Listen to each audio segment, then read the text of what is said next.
Hello everyone, I hope you all are fine at your home. So बच्चों, हमारा जो last topic था वो था laws of chemical combination, right. उसमें हमने क्या किए पढ़े थे, केमिकल कम्बिनेशन से रिलेटेड 5 लॉज हम लोगों ने पढ़े थे। आज जो हमारा टॉपिक है वो है मॉडर्न एटॉमिक थ्योरी। अब मॉडर्न एटॉमिक थ्योरी से पहले, मतलब मॉडर्न से पहले कुछ और थ्योरी रही होगी, तभी उसका नाम क्या रखा गया, मॉडर्न रखा गया, कि जो थ्योरी है उसको मॉडर्नाइज किया गया। ठीक है, तो जो सबसे पहले जो थ्योरी दी गई थी वो क्या थी, हमारी डाल्टन एटॉमिक थ्योरी। इसके अंदर था क्या, जो लॉज आपने क्या पढ़े थे, केमिकल कॉम्बिनेशंस के पढ़े थे, उन लॉज को थ्योरेटिकली जस्टिफाई किया गया था। ठीक है, इसमें क्या किया था, जॉन डाल्टन ने उन लॉज से रिलेटेड, उन लॉज को जस्टिफाई करने के लिए कुछ पोस्टुलेट्स दिए थे। तो आज जो है डाल्टन एटॉमिक थ्योरी में उन्हीं पोस्टुलेट्स को क्या है हम लोग स्टडी करेंगे कि कौन कौन से जो पोस्टुलेट थे जो वो डाल्टन ने पढ़े थे। तो नंबर 1 पहला पोस्टुलेट आता है। पहले पोस्टुलेट में इसने क्या कहा था कि जो मैटर होता है वो एक्सट्रीमली क्या है, एक्सट्रीमली स्मॉल इंडिविजिबल पार्टिकल है। ठीक है, उससे बना हुआ है एक अल्टीमेट पार्टिकल, जिसको क्या कहते हैं, एटम कहते हैं। दोबारा सुनिएगा क्या कहा था इसने, कि मैटर जो बना हुआ है वो एक इंडिविजिबल पार्टिकल से बना हुआ है, एक अल्टीमेट पार्टिकल से मिलके बना हुआ है, और वो क्या है, एटम है। ठीक है, तो मैं यहां से कह सकती हूं that matter is made up of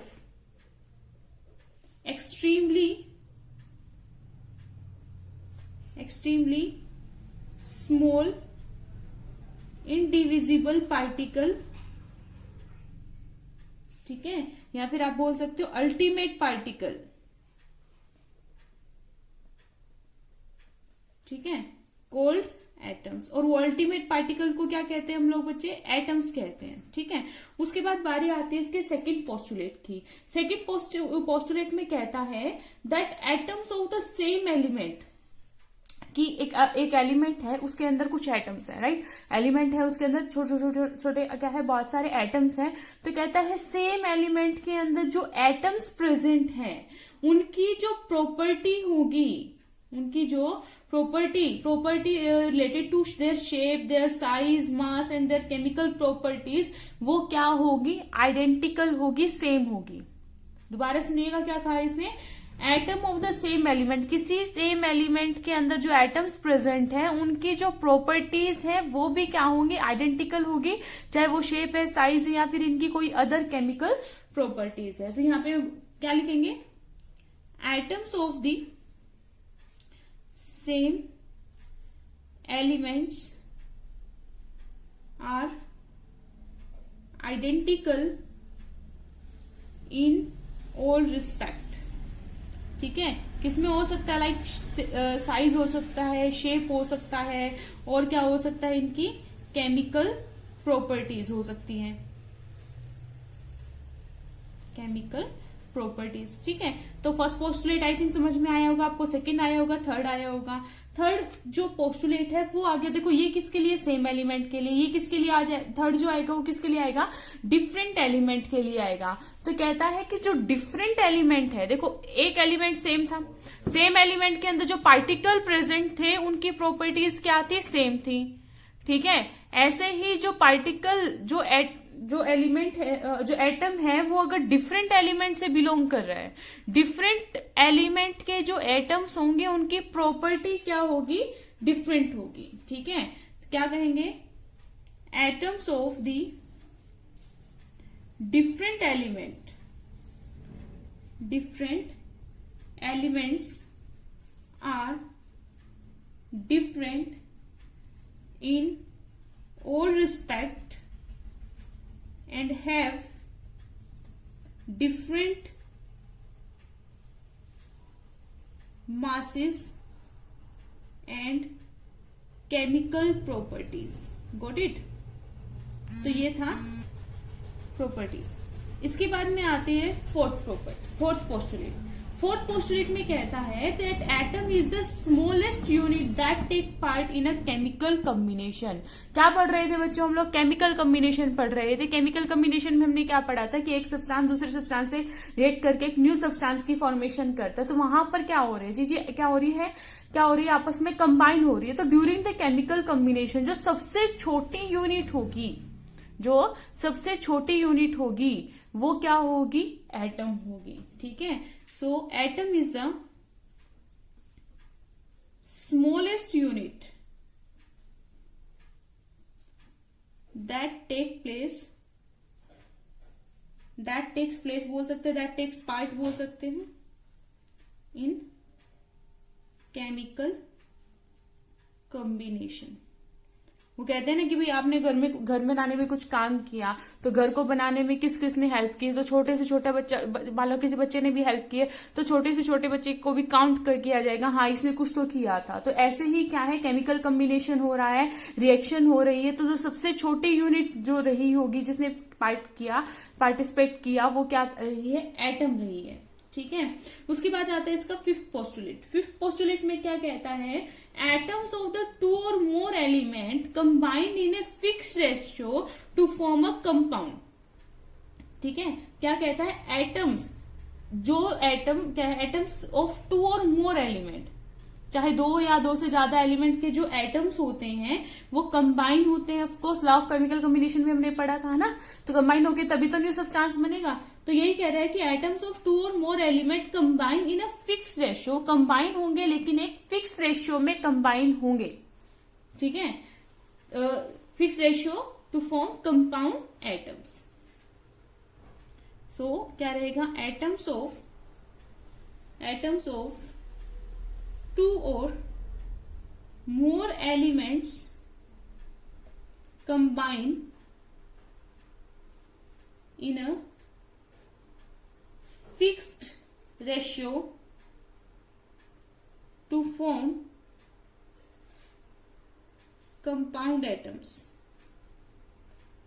ये कंपाउंड एटम्स क्या है बच्चे, मॉलिक्यूल्स को ही बोला जाता है, क्योंकि जो मॉलिक्यूल नाम है ये बाद में दिया गया था।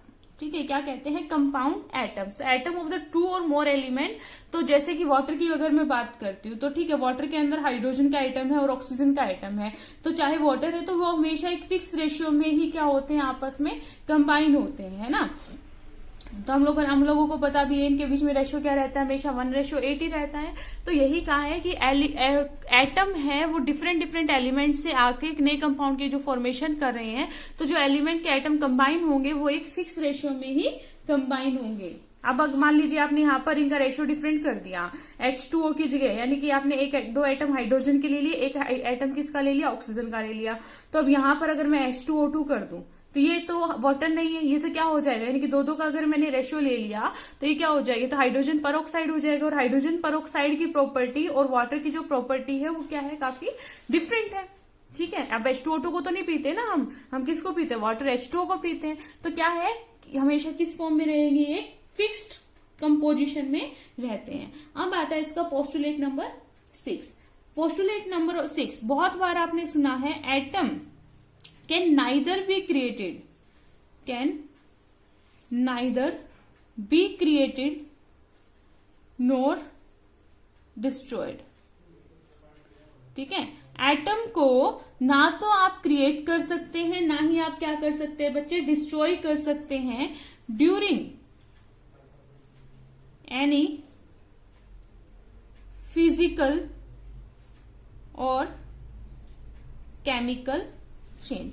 सो किसी भी फिजिकल और केमिकल चेंज के दौरान एटम को ना तो आप क्रिएट कर सकते हैं, ना ही आप डिस्ट्रॉय कर सकते हैं। ये था इसका 6 पोस्टुलेट। उसके बाद में आता है पोस्टुलेट नंबर 7। ध्यान से सुनिएगा, कहता है chemical reaction involves only combinations, separations और rearrangement of atoms.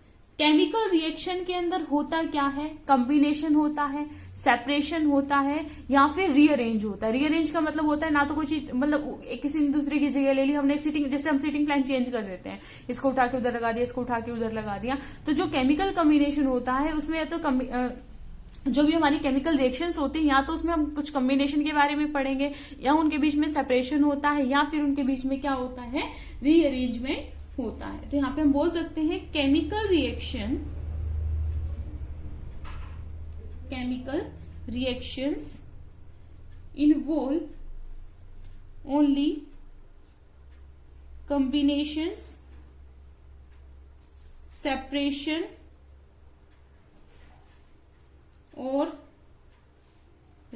Rearrangement of atoms, rearrangement of atoms. ठीक है, तो बच्चे ये जो 7 पोस्टुलेट थे जो डाल्टन ने क्या थे हमें दिए थे, मैं फटाफट एक बार और बताना चाहूंगी।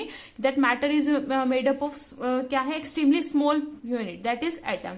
ठीक है, atom of the same element, same element के जो एटम्स होंगे उनकी जो प्रॉपर्टीज होंगी वो भी क्या होंगी, सेम होंगी। डिफरेंट एलिमेंट के अगर एटम है तो वो क्या होंगे, डिफरेंट होंगे। एटम क्या है, सबसे स्मॉलेस्ट यूनिट है जो किसी केमिकल कम्बिनेशन में पार्टिसिपेट करती है।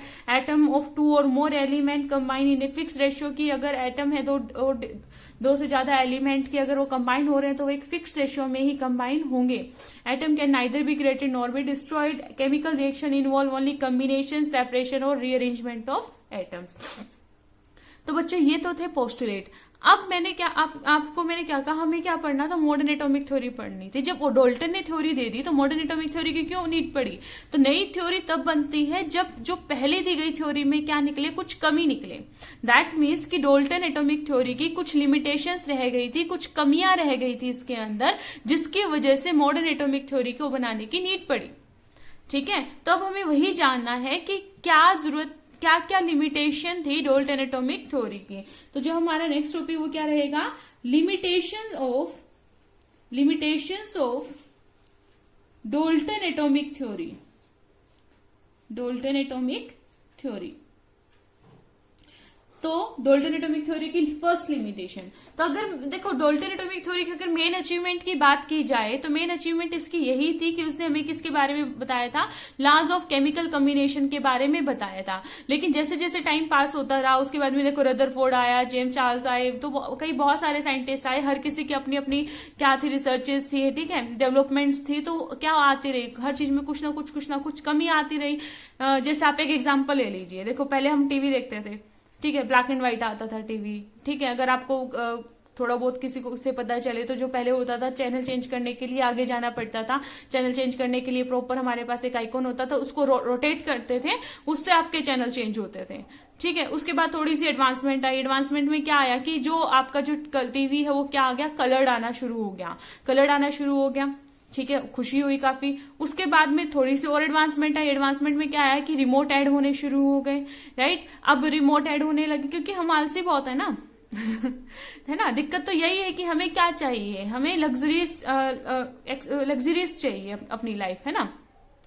तो क्या हुआ, उसके बाद में रिमोट डेवलप हुआ, रिमोट आने के बाद में आपके टीवी के अंदर भी चेंजेस आने शुरू हो गए, एलसीडी आए, फिर उसके बाद में अब एलईडी आने शुरू हो गए, है ना, अब उसमें भी चेंजेस आने शुरू हो गए। तो अब जो रिमोट है वो वॉइस रिमोट आने शुरू हो गए। मतलब क्या है, टाइम के साथ साथ क्या आते हैं, चेंजेस आते हैं। तो इसमें भी क्या है, डेवलपमेंट आई। अब जो डेवलपमेंट हम निकालते, जो डेवलपमेंट होती है वो पहले वाली की क्या बन जाती है, लिमिटेशन बन जाती है। जैसे कि पहले वाले रिमोट टीवी की बात करूं तो भाई हाँ वो ब्लैक एंड व्हाइट था, इस वजह से वो फेल हो गया, अब हमने कलर की बात करनी शुरू कर दी। हाँ भाई पहले वाले को आगे से जाके चैनल चेंज करना पड़ता था, अब हमने बैठे बैठाए चैनल चेंज करना शुरू कर दिया। तो क्या बन रही है, ऑटोमेटिकली उसकी लिमिटेशन बनती जा रही है। लेकिन कुछ लिमिटेशन थी जो फाइंड आउट की गई, जिसमें पहली लिमिटेशन आती है that it could not explain the law of chemical, sorry it could explain the law of chemical combination. इसने लॉ ऑफ केमिकल कम्बिनेशन को एक्सप्लेन तो किया था, लेकिन अब लॉ ऑफ केमिकल कम्बिनेशन जो डाल्टन ने एक्सप्लेन किए थे वो सिर्फ और सिर्फ मास पर बेस्ड थे।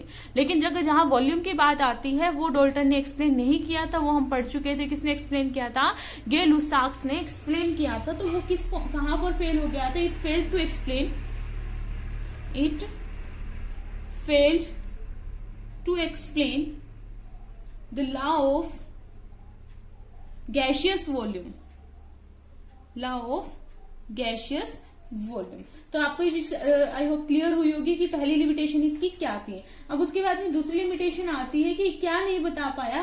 देखो क्या नहीं बता पाया, सेकेंड इसका पोस्टुलेट पे जाते हैं। इसने कहा कि अगर सेम एलिमेंट के एटम्स हैं तो उनकी प्रॉपर्टी सेम होगी, लेकिन क्यों होगी उनकी प्रॉपर्टी सेम, वो ये चीज नहीं बता पाया। तो जो उसकी सेकेंड लिमिटेशन है वो बच्चे यही है, it could not explain why atoms of, ठीक है, सॉरी सेम के लिए नहीं था, डिफरेंट के लिए था, कि कि भाई चलो ठीक है, डिफरेंट एलिमेंट है, डिफरेंट एलिमेंट की जो एटम है वो डिफरेंट प्रॉपर्टी ही क्यों शो करते हैं। इस चीज को ध्यान से सुनिएगा। इसने कहा एटम सबसे छोटी यूनिट है, यानी कि उनके एटम अगर सबसे छोटी यूनिट है तो यानी कि उसका जो मास वगैरह है, साइज है, वो सब सेम ही होना चाहिए। लेकिन डिफरेंट एलिमेंट के एटम की प्रॉपर्टी डिफरेंट क्यों है? ठीक है ना, एटम तो एटम ही है, सबसे छोटी यूनिट है, इनडिविजिबल है अकॉर्डिंग टू डोल्टन। तो उसके तो एटम तो हर एक एलिमेंट में एटम मिलेगा ना। तो उसकी प्रॉपर्टी जो, अगर मैं दो डिफरेंट एलिमेंट ले लेती हूं पर उनके अंदर एटम प्रेजेंट है, लेकिन उनकी प्रॉपर्टी क्यों डिफरेंट है? आप उनको एटम बोल रहे हो, उनकी प्रॉपर्टीज क्यों डिफरेंट है? तो it could not explain why atoms of different elements have different properties. Got it. उसके बाद में आता है इसकी थर्ड लिमिटेशन। एक इसने क्या एक्सप्लेन नहीं किया, could not explain how and why atoms of different element combine with each other to form a compound atom और अ मॉलिक्यूल। इसने कहा कि जो डिफरेंट एलिमेंट के एटम्स हैं वो आपस में कंबाइन क्यों होते हैं। ठीक है, क्यों होते हैं वो आपस में कंबाइन? ठीक है, क्यों क्या कर रहे हैं? अदर एटम और मॉलिक्यूल की फॉर्मेशन करते हैं। तो क्या कहेंगे, it could not explain how and why atoms of different element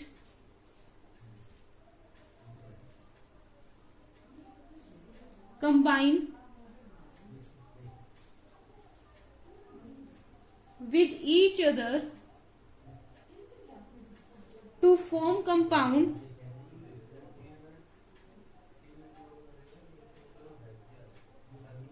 atoms और मॉलिक्यूल्स। ठीक है, तो ये क्यों एटम आपस में कंबाइन होते हैं, क्यों एक दूसरे से कंबाइन होकर एक नई मॉलिक्यूल की फॉर्मेशन करते हैं, जबकि हम ऊपर ये कहते हैं कि डिफरेंट एलिमेंट है, उनकी प्रॉपर्टीज डिफरेंट है। अगर प्रॉपर्टी डिफरेंट है तो ये आपस में कंबाइन ही क्यों हो रहे हैं, ये चीज उसने नहीं बताई। ठीक है, अच्छा, इसके बाद में फोर्थ लिमिटेशन क्या है? ये फोर्थ लिमिटेशन थोड़ा ध्यान से सुनिएगा, क्या कहता है। देखो, इसने क्या कहा कि जो दो एटम है, दो डिफरेंट एलिमेंट से जो एटम है वो क्या हो रहे हैं, आपस में कंबाइन हो रहे हैं और एक नए सब्सटेंस की फॉर्मेशन कर रहे हैं। लॉज ऑफ केमिकल कॉम्बिनेशन में हमने यही पढ़ा था, राइट। लेकिन अगर वो कंबाइन होकर न्यू सब्सटेंस की फॉर्मेशन कर रहे हैं, देखो कंबाइन हुए हैं, जुड़े हैं एक दूसरे से, तो जुड़े हैं तो अब ये थोड़ी कि उनको पास मिला के रस्सी बांध दी जुड़ने के लिए। वो आपस में कैसे जुड़े हुए हैं? वो किसी फोर्स ऑफ अट्रैक्शन की वजह से जुड़े हुए हैं। तो उन दो एटम्स या दो सब्सटेंस के बीच में कौन सा फोर्स ऑफ अट्रैक्शन काम कर रहा है वो डोल्टन नहीं बता पाया। ठीक है, तो ये क्या हो जाएगा, it failed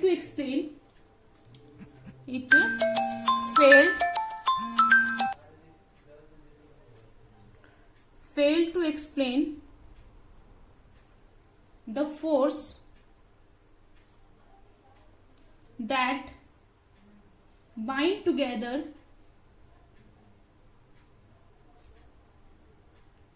atoms in a molecule। ठीक है, किसी भी मॉलिक्यूल में, किसी कंपाउंड में जो एटम्स है, देखो इसने कहा कि सबसे छोटी यूनिट क्या है, एटम्स है ना। आप लोग घर भी बनाते हो तो घर में जो ब्रिक्स होते हैं, ईंटें जो लगाते हो, तो उसमें बीच में उनको जॉइंट करने के लिए क्या लगाते हैं, सीमेंट वगैरह लगाते हैं, ताकि उनके अंदर क्या रहे, बाइंडिंग फोर्स रहे। ठीक है, तो इनके बीच में अगर किसी मॉलिक्यूल की सबसे बेसिक यूनिट एटम है, तो वो एटम एक दूसरे से कैसे जुड़े हुए हैं, वो इधर उधर क्यों नहीं चले जाते हैं? जबकि हम तो पढ़ते हैं ना पार्टिकल के नेचर क्या होता है, मूविंग होता है। तो कैसा उनके बीच में फोर्स ऑफ अट्रैक्शन था, वो ये नहीं एक्सप्लेन कर पाया। ठीक है, उसके बाद में आता है fifth unit, it could not give a satisfactory explanation about the ultimate particle of element। इसने क्या कहा था कि जो एलिमेंट का सबसे छोटी जो यूनिट है वो क्या है बच्चे, एलिमेंट है, जिसको उसने कहा था कि एक अल्टीमेट पार्टिकल है। उसने कह तो दिया, अब कहने को तो मैं भी पता नहीं बहुत सारी चीजें कह दूं, लेकिन उसको वो चीज को समझाने के लिए या फिर उस चीज को मनवाने के लिए एक प्रॉपर क्या होना चाहिए, मेरे पास रीजन होना चाहिए विद प्रूफ, उसकी एक्सप्लेनेशन होनी चाहिए। उसने ये तो कह दिया कि अल्टीमेट पार्टिकल है किसी भी एलिमेंट का क्या, एटम, लेकिन एक सेटिस्फैक्ट्री एक्सप्लेनेशन वो उसके लिए नहीं दे पाया। तो बच्चे ये तो क्या थी, डाल्टन के पोस्टुलेट, और उसकी क्या थी, लिमिटेशन थी। ठीक है, अब इन लिमिटेशन को ओवरकम करने के लिए क्या आई थी, हमारी मॉडर्न एटॉमिक थ्योरी आई थी। ठीक है, मॉडर्न एटॉमिक थ्योरी ने क्या कहा, मॉडर्न एटॉमिक थ्योरी किस चीज को एक्सप्लेन करेगी, जो बातें कौन ने एक्सप्लेन कर पाए, डाल्टन एक्सप्लेन नहीं कर पाए। इसके अलावा भी कुछ और पॉइंट्स थे जो मॉडर्न एटॉमिक थ्योरी ने क्या बताए थे, हम लोगों को अच्छे से एक्सप्लेन किए थे। तो इसका जो पहला पोस्टुलेट आता है वो कहता है atom is no longer considered to be indivisible. Atom is no longer considered to be indivisible. इसका मतलब क्या है, देखो डाल्टन ने क्या बोला था बच्चे कि एटम जो है इंडिविजिबल है, उसको तोड़ा नहीं जा सकता। लेकिन मॉडर्न एटॉमिक थ्योरी ने क्या कहा कि नहीं, ये लोग ऐसा नहीं कह सकते कि अब according to modern atomic theory atom indivisible नहीं है। क्यों नहीं है, क्योंकि एटम जो है वो फर्दर कुछ सब एटम से मिलके बना हुआ है, मतलब उसकी भी कंस्ट्रक्शन हुई है। अब किसी चीज की कंस्ट्रक्शन है, ये तो नहीं है कि एक पर्टिकुलर यूनिट से ही कंस्ट्रक्शन हो गई, ऐसा तो नहीं है, फिर तो कोई चीज बनी नहीं है ना, वो तो अपने आप में एक हो गई।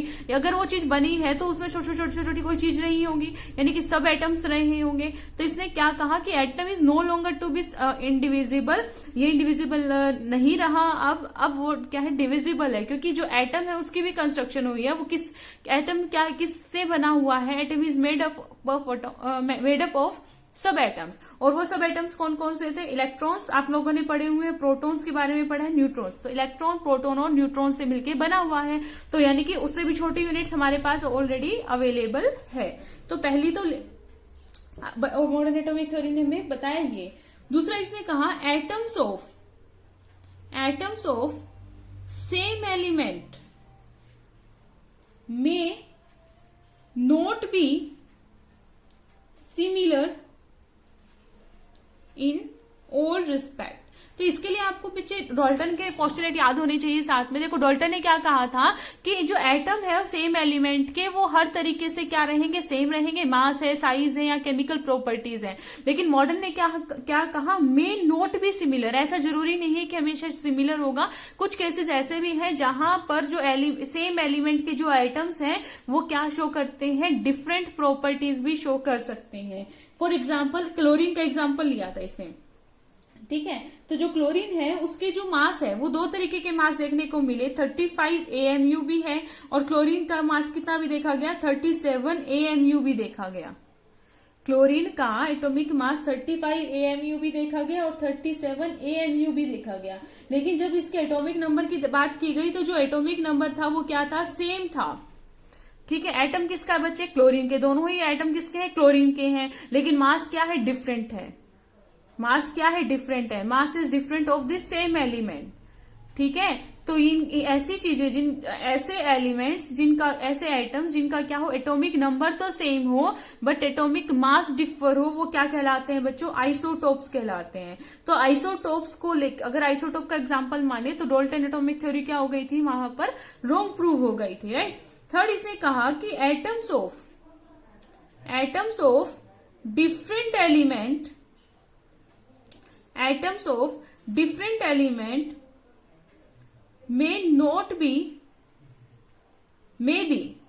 may be similar in all respect। मतलब क्या था कि डाल्टन से जस्ट अपोजिट बात कर रहा है ये। डाल्टन ने कहा था अगर डिफरेंट एलिमेंट के एटम्स है तो उनकी जो प्रॉपर्टीज है वो हर रिस्पेक्ट में क्या होगी, डिफरेंट होगी। लेकिन मॉडर्न एटॉमिक थ्योरी कहता है ऐसा जरूरी नहीं है, डिफरेंट एलिमेंट के एटम्स भी सेम प्रॉपर्टी शो कर सकते हैं। तो यहां पर बच्चे से जो एग्जाम्पल लिया था वो किसका लिया था, कैल्शियम और आर्गन का लिया था। तो कैल्शियम का आपको पता है एटॉमिक नंबर कितना होता है, 20 होता है। आर्गन का एटॉमिक नंबर कितना होता है, 18 होता है। लेकिन जब इसके एटॉमिक मास की बात करें तो दोनों का एटॉमिक मास कितना होता है, 20 होता है।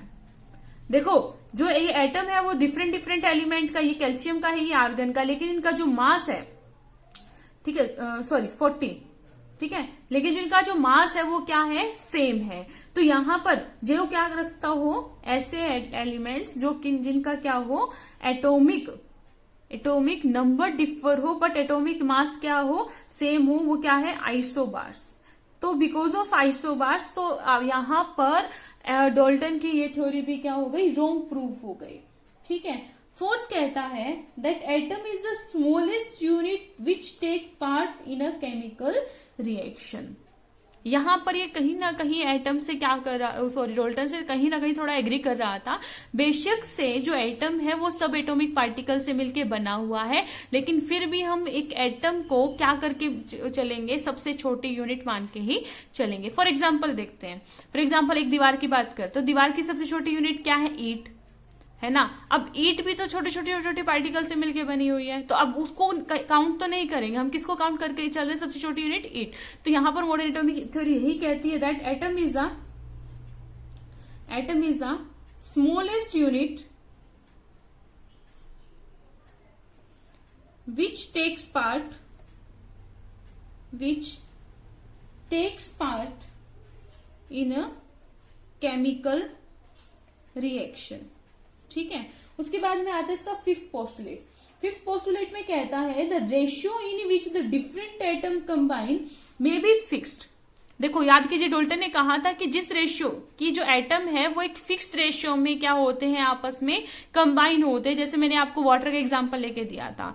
अब कहता है कि चलो मान लिया कि हो सकता है कि फिक्स रेशियो में कंबाइन हो, लेकिन वो जो फिक्स उनका जो रेशियो है, ऐसा जरूरी नहीं है कि वो रेशियो होल नंबर ही रहे। ठीक है। कहता है the ratio in which the different atoms combine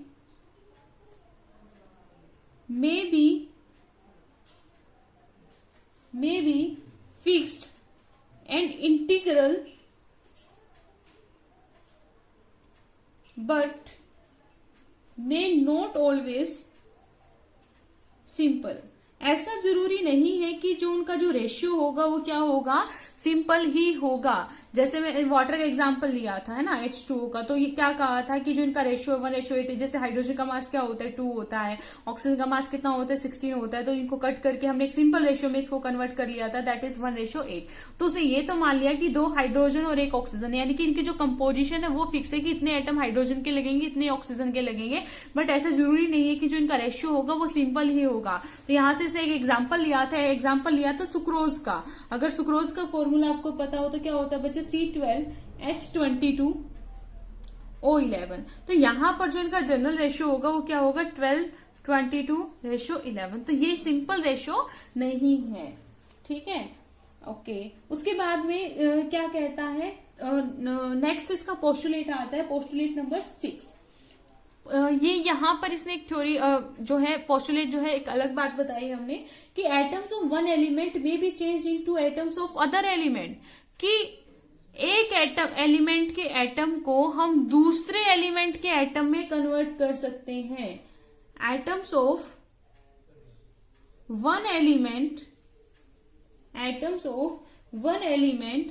may be changed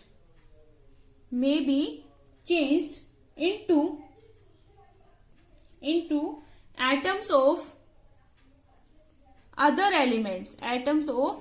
other elements। ठीक है, कैसे हो सकता है, फॉर एग्जाम्पल मैं बात करूं नाइट्रोजन की, तो नाइट्रोजन के एलिमेंट्स के ऊपर अगर अल्फा रेस का इंटरेक्शन करवाया जाए तो ये ऑक्सीजन के एटम में क्या हो जाता है बच्चे, कन्वर्ट हो जाता है।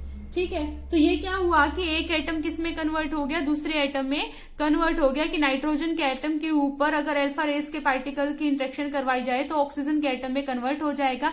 तो इस तरीके से क्या हुआ, ट्रांसमिशन हुआ इनका। तो ऐसी जो प्रोसेस होती है उसको हम क्या कह देते हैं, ट्रांसम्यूटेशन प्रोसेस।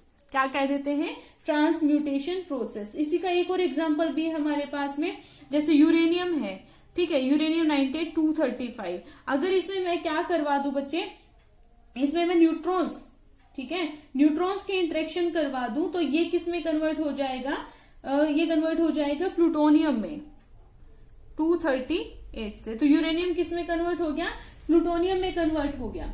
ठीक है, किस में कन्वर्ट हो गया, प्लूटोनियम में कन्वर्ट करवा दिया, किसको, यूरेनियम को। तो ऐसी प्रोसेस को क्या कहा जाता है, ट्रांसम्यूटेशन कहा जाता है। ठीक है, क्या कहा जाएगा, ट्रांसम्यूटेशन कहा जाएगा।